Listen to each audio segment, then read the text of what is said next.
Hi everyone, my name is Chirag. I am from the Universal Group of Institutions, Assistant Professor of English. Today I will engage one of the famous concept and one of the important concept for the humanity, that is immortality.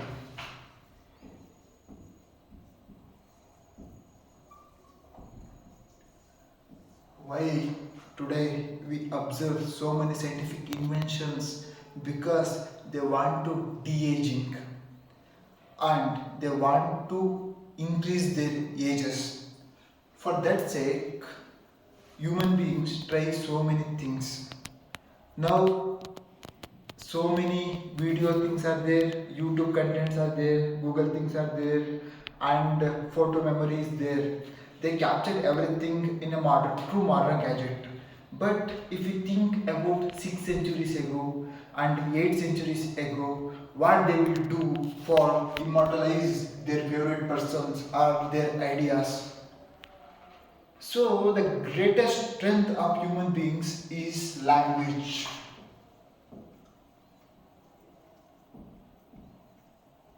Language. So language is they used effectively. Human beings completely different from other animals because of language, and today English is the one of the most important language, and in English literature one of the greatest writer is William Shakespeare.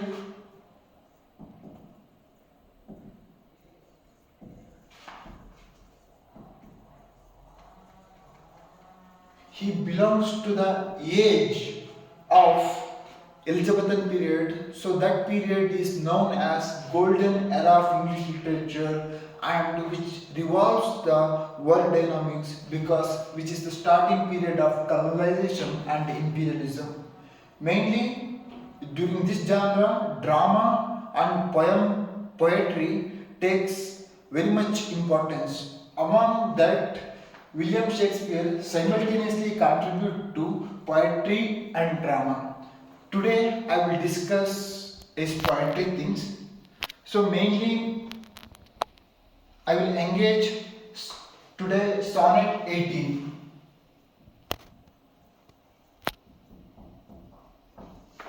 What is sonnet? It is a confusion. In English, so many genres are there, like ballad, ode, and other genres are there. Among that, sonnet is like a jewel and diamond in the jewel, like that. In sonnet, it contains 14 lines, 14 lines, 14 lines. Mainly two types of sonnets are there, Petrarchan sonnet and Shakespearean sonnet. Today I will only discuss Shakespearean sonnet. In Shakespearean sonnet, mainly three quatrains, three quatrains, and one couplet is there. Each quatrain carries 4 lines, so 4 plus 4 plus 4 plus 2 is equal to 14. 14 lines poem is there. This poem is in iambic pentameter. Mainly this poem rhyme scheme also very important, because why this poem structure and this poem thing is actively captured in iambic pentameter. So this poem rhyme structure is AB, CD, EF, GG. So these things are basic things for this poem. Now I come to Sonnet 18.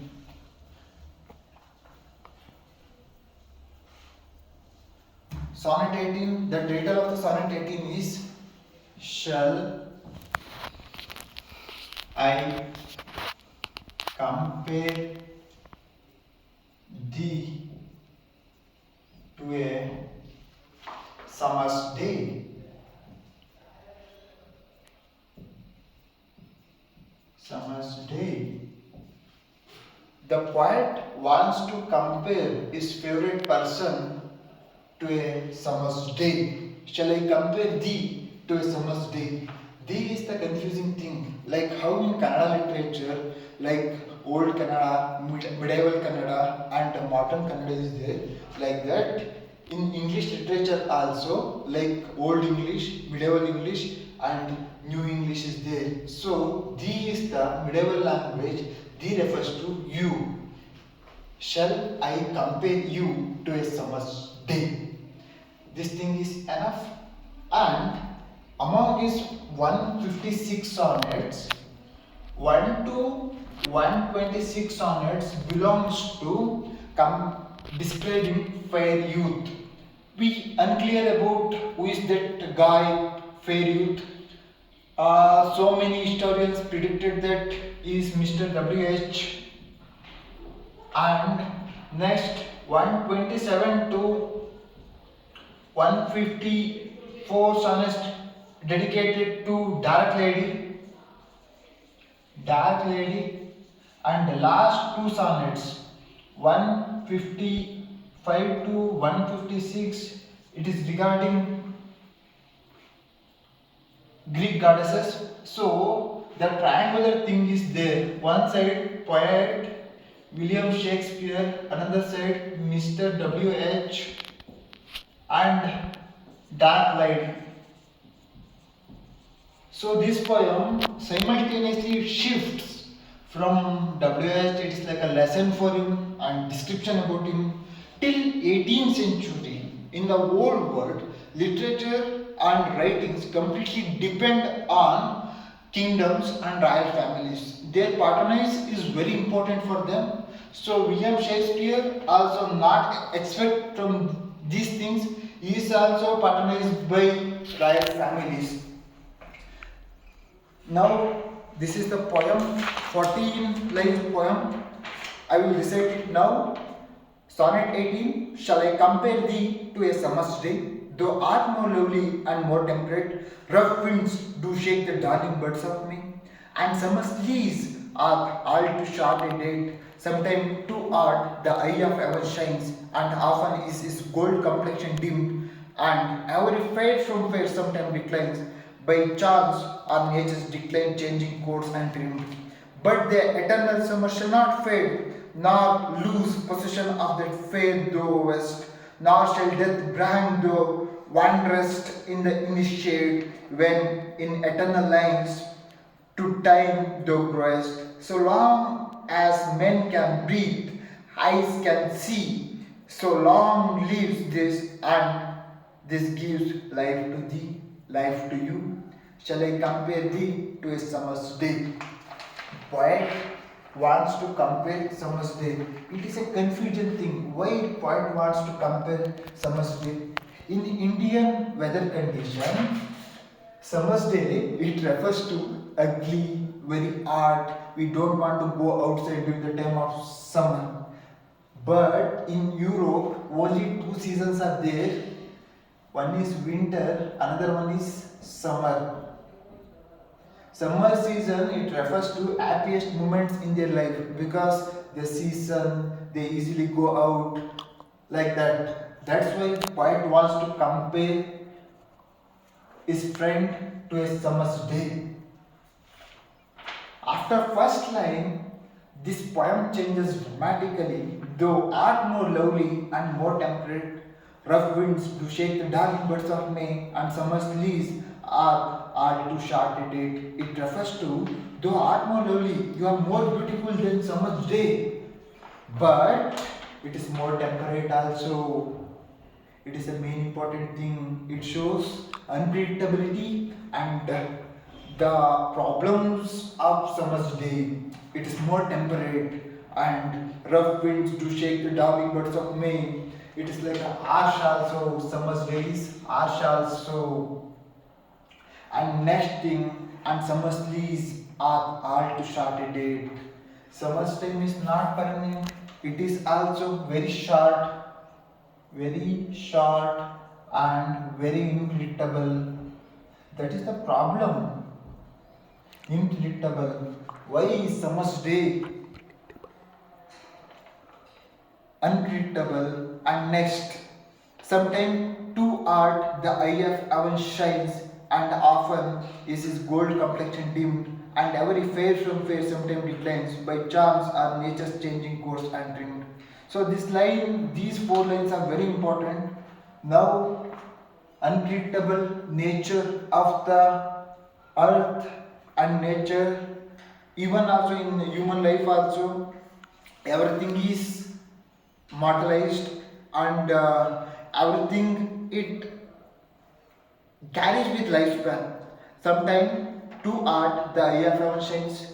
The word eye of heaven shines is very important. The eye of heaven. It is like a metaphorical language. It is like a metaphorical language. Sometimes to art the eye of heaven shines. It means sometimes summer's day is not always good. It's sometimes art also. And next, and often, and is gold complexion dimmed. Gold complexion dimmed. So again he mentioned nature is not always permanent. It constantly changed, and every fair from fair sometimes declines. This is very important. Fair from fair. Why Shakespeare is different from other writers? Because of this reason, fair from fair always declines. Even in the Sigmund Freud theories also, even in the literature part also, everywhere why Shakespeare takes more significance, because he understands the language of common people and common minds. Now, this is the one of the greatest philosophy for human beings and greatest lesson for human things. Fair from fair, it declines. It means beauty from beauty, it will declines. So human beings always gives and judge their personalities, everything based on beauty. But more than beauty, the soul essence is there. That is the most important thing in this poem. So observe this line. And ever fair from fair sometimes declines, even nature's beauty also and human's beauty also. By chance, our nature declines, changing course untrimmed. By chance, or else gradually, because of our natural things, it declines. And next, in this stanza, in this quatrain, it is very important because the importance of language. Importance of language. It describes importance of language. So observe these lines. By the eternal summer shall not fade, nor whose possession of that fade thou west, nor shall death brand thou winds in its shade, when in eternal lines to time thou growest. In then these first two quatrains describes unpredictable plus mortal nature of the human's beauty and nature things, how which are mortalized and which after some time it lost their significance and importance and essence also because of its impermanence, and it will gradually decline. But my lines eternal summer, so till now it is like a mortal summer, now it turns into become a eternal summer. Eternal summer. Eternal summer. Eternal summer, it how it turns into become eternal summer? Because of language. He captured his friend's beauty, Mr. W.H. things, Mr. W.H. things in the true language. Now lost possession of that fair doest, your fair everything now lost because I captured in the language. Now shall death brand though one rest in his shade. Death also fear to come to you because death may take. Now we personification, death, we personify the death. Death may take your physical body, but my description about you, it is immortalized. And next, this line is very important. When in eternal lines to time thou growest, after time to time, my eternal lines will growest. It refers to the importance of language and how they respect the language. The last two lines, couplet, is very important and sounds interesting. So long as men can breathe, our eyes can see. So long lives this, and this gives life to you. These two lines are the alliteration forms. Alliteration forms. It means he exaggerated himself about his poetic ability and his poetic essence and the importance of language. So long as men can breathe, it means till the last breath of human life, our eyes can see. So long lives this, and this gives life to thee. Life to thee. It means these lines gives immortalized thing to his friend's beauty, Mr. W.H. Now I will revise it. Firstly, I engaged with 15th century society, idea of immortality. Then I mentioned William Shakespeare, how he is great, why he is great in the 15th century. Still now, how his relevance constantly revolved because he closely observed the common people things. Among he is a well-known figure in poetry and drama. No, poetry is not negligible, but it is like a minor thing because its larger contribution is in drama, mainly tragedies. So in 156 sonnets, I choose sonnet 18 because this poem gives like a something to me, and this poem is in medieval language, and the first two quatrains he mentioned about unpredictable things of nature and why I don't want to compare with summer's day in the first quatrain. In the second quatrain, unpredictable things of the nature. In the third quatrain, importance of language, why poetic essence and poetic qualities takes more significance in human society. In the last quatrain, he exaggerated all the things regarding language. My eternal lines will present till the last day of the earth. It shows William Shakespeare's confidence towards the language. These things, this kind of confidence is very must to every student, and for me also this kind of confidence is needed. Thank you.